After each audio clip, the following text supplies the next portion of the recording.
Here are 5 things to look for when you're buying pre-construction condominiums off paper plans. First thing to note and to look for is wasted space. So have a look at long corridors, whether it comes in from the foyer, from the front door, or between bedrooms. You want to look for something that has as little wasted space as possible. Your floor plan might show lots of good square footage, but is it really good square footage, or is it wasted in the hallways or the foyer and the entryway? Not where most people want to be able to enjoy the space. You want to look for a practical layout where if you got your pencil and paper out and sketched out floor plan where your sofa would go or where a dining area would go, if it seems like it makes sense. For me, I'm not a fan of floating sofas in condos. I prefer to have a wall like I have behind me here where I can anchor furniture and I have freedom of use of the space here. I'm a little old-fashioned as well. I really value having a place for people to eat that is not only at a breakfast bar, but even if it's a little two-piece bistro, I like to know that the floor plan I'm buying is conducive to someone who doesn't want to eat on the sofa or at the breakfast bar. So those are things that I value. Also, I'm looking for ceiling height. Am I getting 8 feet? Am I getting 8.5? Am I looking 9 or 10? I always want to invest in things that have as much ceiling height as possible because I don't like the feeling of being cooped up in a condominium with low ceilings. And I know there's a lot of people out there, if you're transitioning from a home to a condo, you don't also want that. You want lots of ceiling height so you feel spacious, so you feel like you're not shoved into a condominium. The other things that I'm looking for, quite simply put, is do I have sufficient counter space for what I'm buying? So if you're buying a 1-bedroom, you've probably got one person living there, you might have a couple there.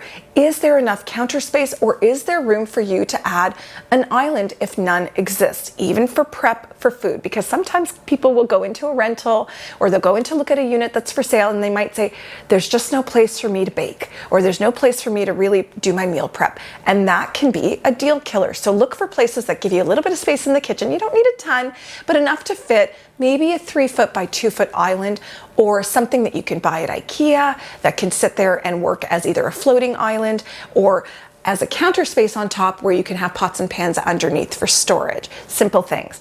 The last thing that I'm looking for is where the bathroom is located. I know it sounds goofy, but for me, I don't really want the bathroom door to swing into my kitchen. I really don't. I've been to a lot of condos over the years, and the ones that I absolutely don't like are the ones where your guests will open up out of the bathroom and whatever is in there is coming out and it's landing in your kitchen. Or for privacy, you want people to have a little space. So I like units in a 1-bedroom, for example, where the bathroom is at the front of the unit because it's not going to be that far a walk from the bedroom there, but also guests have some privacy if they're coming in and they need to be able to use the bathroom. And lastly, I'm so interested in the key plate. That is the actual design of the floor plan. So where does my unit sit in relationship to north, south, east, or west? So what are my views? But also in terms of where the elevator sits. Am I the one right in front of the elevator and I'm going to hear that thing open all the time, or I'm going to walk out my door and someone's going to come off the elevator and my door is open and I don't have a lot of privacy?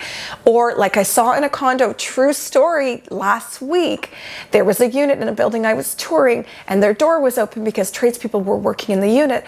And the first thing that you can see as you're coming off the elevator, no word of a lie, but a 40-foot walkway, is if there was a little child on the toilet or somebody opened the bathroom door at the wrong time in the front door, you literally have a clear view off the elevator right down the hall to whoever is in the bathroom doing who knows what. So to me, that absolutely would have been a deal breaker, and something that I'm always looking for is location of doors, placement of doors, and my entry points. So remember, they're not underestimated, but really make sure you have a good understanding of your floor plan when you're buying real estate off paper.